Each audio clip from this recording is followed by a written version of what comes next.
कविता अपने माता पिता की बहुत लाडली थी। 3 बड़े भाइयों की बहन थी। कोई भी चीज मांगने पर उसी वक्त सामने हाजिर हो जाती।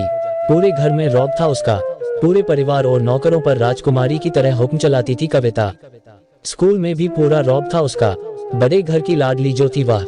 ऐसे ही उसने कॉलेज में दाखिला लिया। उसके ठाट बाट, बड़ी गाड़ी में आना जाना, हर दिन नया फैशन देखकर हर कोई उससे दोस्ती करना चाहता था। थोड़े ही दिनों में उसके बहुत से दोस्त बन गए। पूरे कॉलेज में उसकी अपनी ही एक पहचान थी। इन दिनों उसके घर एक रिश्ता आया। खानदानी लोग थे और पापा की पुरानी जान पहचान थी उनके साथ। कविता के साथ कोई जबरदस्ती नहीं थी, पर कविता ने फिर भी हाँ कर दी, क्योंकि वह अपने परिवार से बहुत प्यार करती थी। वह जानती थी कि वह लोग उसका अच्छा ही सोचेंगे। लड़के का नाम राज था। राज काफी पढ़ा लिखा और समझदार लड़का था। ससुराल वाले भी बहुत अच्छे थे। ससुराल में कविता की जगह वैसी ही थी जैसी कि मायके में।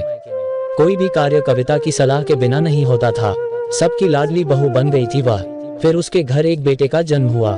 राहुल कविता को जान से प्यारा था। पोता पाकर ससुराल वाले तो फूले नहीं समाते थे। कविता कभी कभी सोचती कि उसकी किस्मत कितनी अच्छी है। उसका हर अपना उसे कितना प्यार करता है। चाहे जीवन में कैसा भी समय आए, मेरे अपने हमेशा मेरे साथ हैं। मैं कभी अकेली नहीं हो सकती। कितनी खुशकिस्मत हूँ मैं। पर शायद कविता की खुशियों को उसकी अपनी ही नजर लग गई थी। एक दिन वह मायके जाने की जिद कर बैठी। राज को बहुत काम था, लेकिन वह फिर भी उसे ले गया। रास्ते में उनकी गाड़ी अन्य गाड़ी से टकरा गई। कविता, राज और राहुल बहुत बुरी तरह से जख्मी हो गए। काफी दिनों के इलाज के बाद राज और राहुल तो ठीक हो गए, लेकिन कविता पूरी तरह ठीक ना हो सकी। सर पर चोट लगने के कारण वह अपनी आंखों की रोशनी खो बैठी। अब कविता की किस्मत जैसे उल्टे पांव चलने लगी। मायके वाले कुछ दिनों तक उसे मिलने आते रहे, फिर कभी कभार फोन ही करके पूछ लेते कि अब कैसी हो। धीरे धीरे ये सिलसिला भी कम हो गया। ससुराल वालों की सहानुभूति भी कम होने लगी। घर में किसी को पास बैठने के लिए कहती तो जवाब मिलता, बहुत काम है, अब तुम भी हाथ नहीं बंटा सकती। राज भी चिचिड़ा हो गया था। बस राहुल ही था उसके साथ, जिसके साथ हंसते खेलते उसका वक्त गुजरता। एक दिन कविता के हाथ से कुछ सामान गिर गया, जिसकी वजह से राहुल को हल्की सी चोट लग गई। कविता के सास ससुर ने राहुल को उससे अलग कर दिया कि कहीं उसके ना देखने की वजह से बच्चे का कोई नुकसान ना हो जाए। कविता अंदर से टूट चुकी थी। एक दिन उसने सबके सामने मायके जाने की इच्छा रखी तो राज उसे तुरंत मायके छोड़ आया, जैसे कि वह भी यही चाहता था। लेकिन राहुल को उसके साथ नहीं भेजा गया। कविता कभी राहुल से दूर नहीं रही थी, पर अपनी कमी के कारण उसने ज्यादा बहस नहीं की। कविता को लगा कि वह 3-4 दिन वहां रहेगी तो थोड़ा हवा पानी बदल जाएगा, क्योंकि वह कितने दिनों से कहीं भी बाहर नहीं गई थी।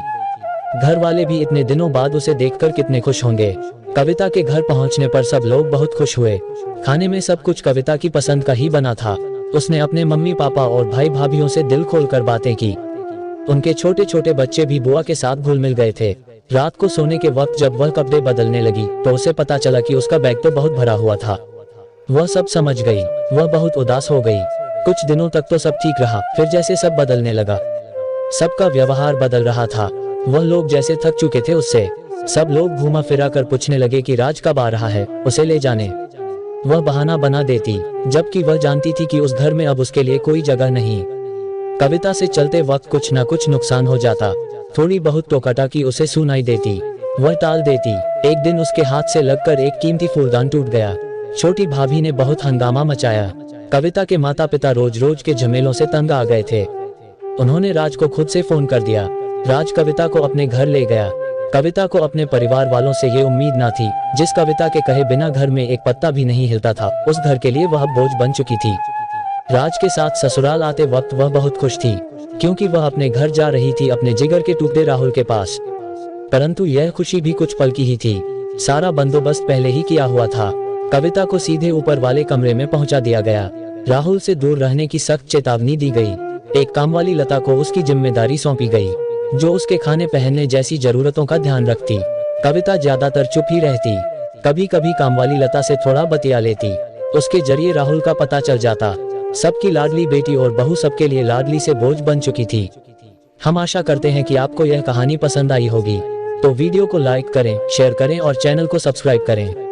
धन्यवाद।